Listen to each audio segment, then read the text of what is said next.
3.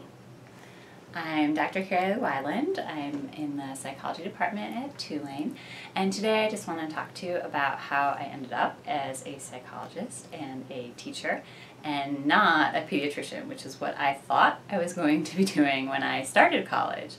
I had this idea that smart kids are doctors. There was a lot of pressure. My parents were very proud. I did so well in high school, and they thought, okay, we're going to have our daughter be a doctor. They hadn't gone to college, so this was a big deal to everyone. And I went to college, pre-med. I was really gung-ho. And I knew that the classes were going to be hard, and they were.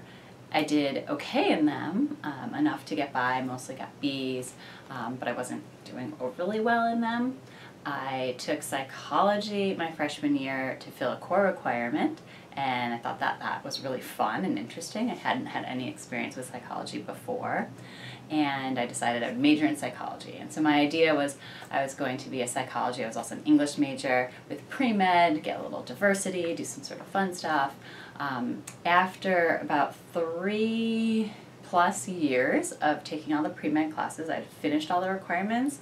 My grades were so-so, mostly B's, so they were good, but I didn't feel that compared to all of the other students that I would be vying for medical school positions that I was going to be a really great candidate. I didn't have research experience. I had volunteered at the hospital in the children's department, but it wasn't very high-level stuff or anything like that. And so I was sort of coming to this realization that I probably wasn't going to be a great candidate. I probably wasn't going to get into a lot of medical schools. I hadn't yet taken the MCAT. I ended up taking it, but I hadn't at the time.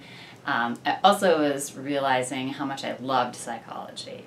I had A's in all of my psychology classes except for statistics, and I enjoyed reading the textbook. The reason I think I was so successful was because I enjoyed it. I was passionate about it. I loved my smaller discussion classes and things like that.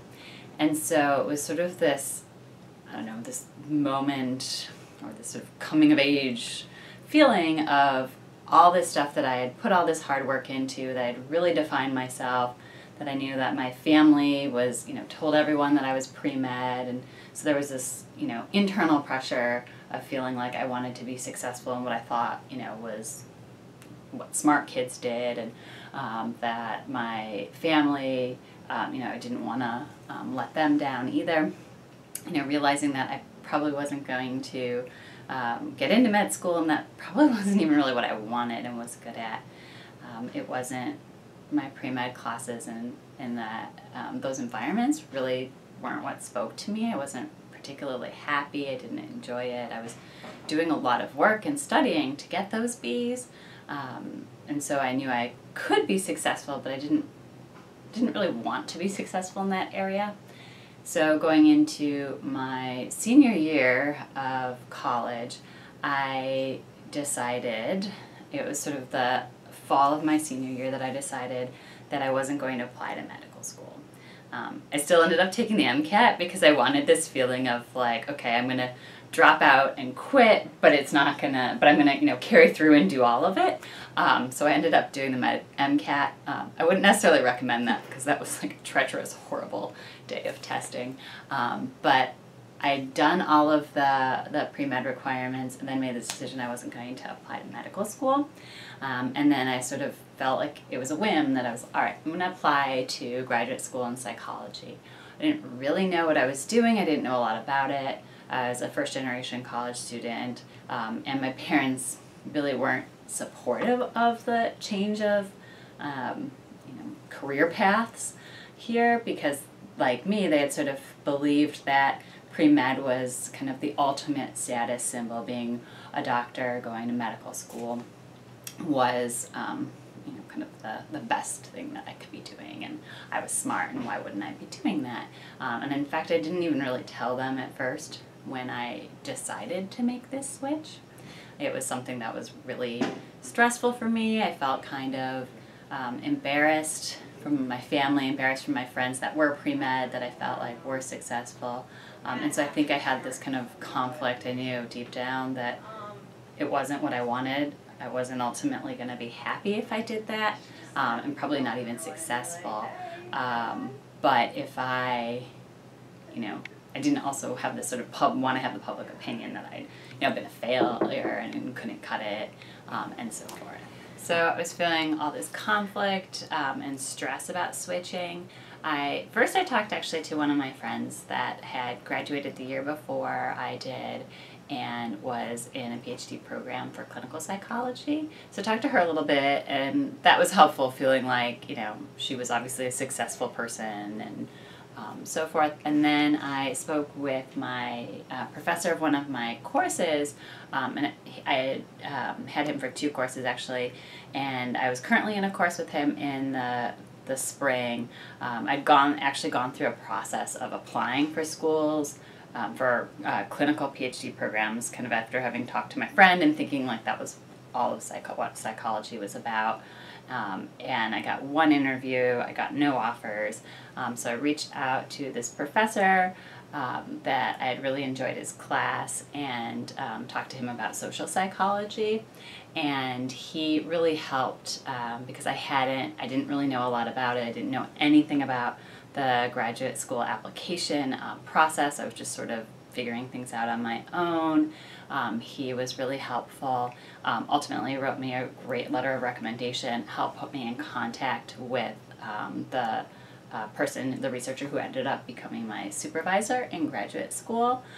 So that personal connection is really what made all of the difference. It helped me see what path I really wanted, that I wanted to be going not only into psychology but social psychology, and also how to go about doing that, because I felt really clueless. And so that kind of made the biggest difference in the world. And I actually ended up, because of that connection with him and his help, I ended up being able to go to graduate school right after I graduated, even though I hadn't applied to the program. I went to Dartmouth College, so the connection that he had, the man who ended up being my supervisor, was at Dartmouth, and I ended up, basically in July deciding, all right, I can do this. I picked up and moved out there, and went to graduate school. Even then, my parents were still resistant. I have this memory of my dad saying, well, you'll still be a doctor, right? You're still going to be published in medical journals, right? Sort of this really narrow focus on, what he could be proud about. And so there was still some, nerves, especially with feeling like it was so kind of last minute that I was making this transition and this move, 10 hours away from where I'd lived. And, it was great though. And one of the great things is I was in graduate school for 5 years, and while I was there, I had originally gone in thinking I was going to be doing all this research, this, cutting edge brain research and things like that. And I realized I didn't actually enjoy doing that.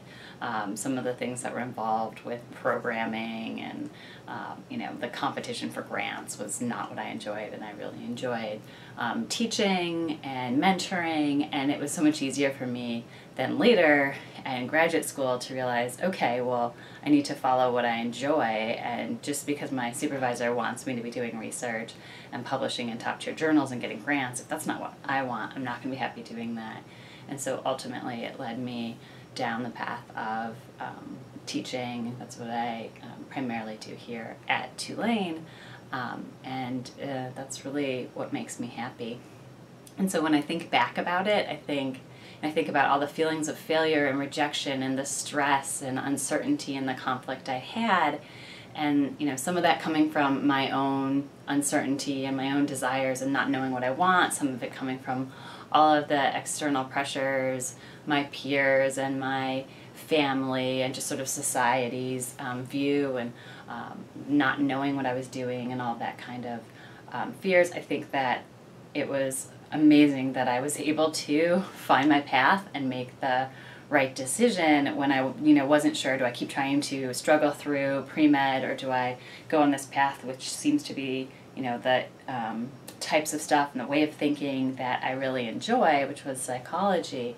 And going with that and going with what I enjoyed and my heart has been the best thing for me. I think that I might have ended up, finding a career in medicine had I decided to pursue that. I probably wouldn't be as successful doing that as I am in psychology and teaching today, and I know I wouldn't be as happy.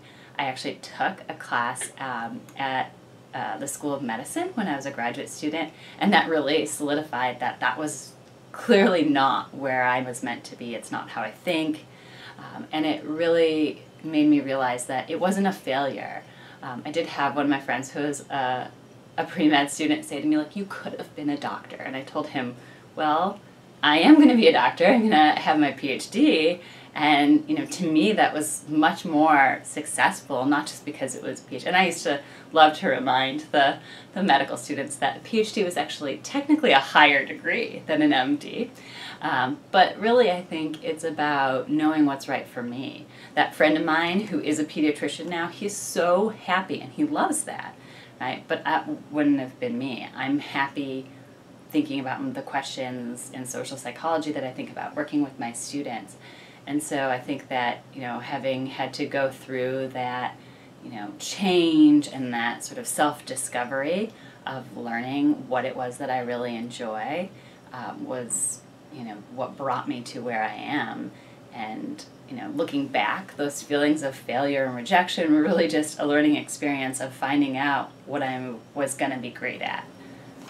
So when I think about what resiliency means in the case of my story and these examples, is that, the struggle is part of the journey, and that, if you're in that state of feeling uncertain and conflict and not knowing, is pre-med or engineering or architecture, whatever it might be, right for me, or is it something else? And what does it mean to change majors, change career paths? And what if you're really late in the game like I was? I think that that's some of the really scary things, like, okay, I've spent 3 years doing all of this, or you've got this external pressure, and it might seem that, not following through or not doing what your parents want or what, you've defined as successful would be failure or be embarrassing, or there's some shame to it.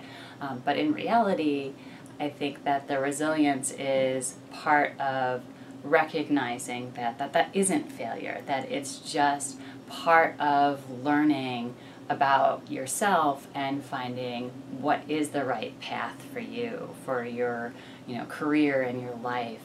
And it is not a failure, it's just a change to being able to find your path to success.